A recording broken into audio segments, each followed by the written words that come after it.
Alors on va parler de cette situation alarmiste qui vous mène justement ici. Vous souhaitez alerter les pouvoirs publics, j'imagine, mais aussi le grand public dans son ensemble.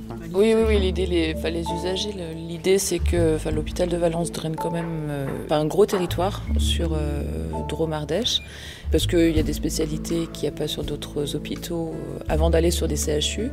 Et là, alors, les urgences, spécifiquement sur les urgences, ça devient de plus en plus compliqué. On a une activité qui augmente, un nombre de passages qui augmente, parce que c'est compliqué de trouver son médecin en ville, parce qu'il faut plus de bilans, parce que maintenant, les patients qu'on reçoit sont ce qu'on appelle polypathologiques. Ils ont plusieurs maladies pour une seule personne, donc les prises en charge sont plus importantes. Nationalement, je crois que le chiffre donné, c'est qu'il y a 3,5% de plus de passages par an sur les urgences en France. À Valence, on est à 3% par an depuis 2004. Donc voilà, il y a quelques années, on avait demandé du personnel supplémentaire il y a 3 ans maintenant.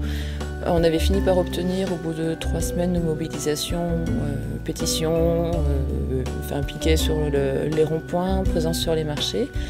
Donc ça nous a donné une petite bouffée d'oxygène. Ouais, on a eu un petit peu mieux, c'est-à-dire qu'en fait on a eu un poste infirmier de plus H24, une aide-soignante de plus la nuit.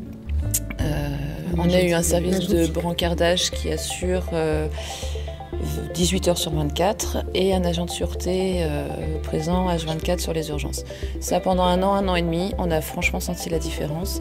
Maintenant il y a l'augmentation de passages inéluctable. Et là de nouveau, en fait, on est pris de court là. On accueille des gens dans des couloirs, les gens passent la nuit dans les couloirs, les gens sont déshabillés dans les couloirs, les gens ont des bassins dans les couloirs, on vit dans les couloirs, on n'a que 7 salles d'examen.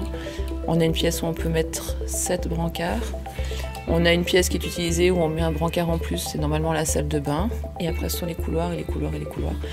Et depuis un an et demi, il y a un couloir qui fait passer du SAS pompier jusqu'au bloc opératoire.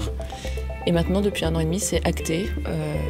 Il s'appelle le couloir E. Et là, on a des gens qui s'alignent. Et c'est des gens qui sont en attente d'être vus. C'est ça qui est le plus difficile, parce qu'en fait, des patients restent sur les brancards pendant des heures et on ne peut pas assurer une surveillance adéquate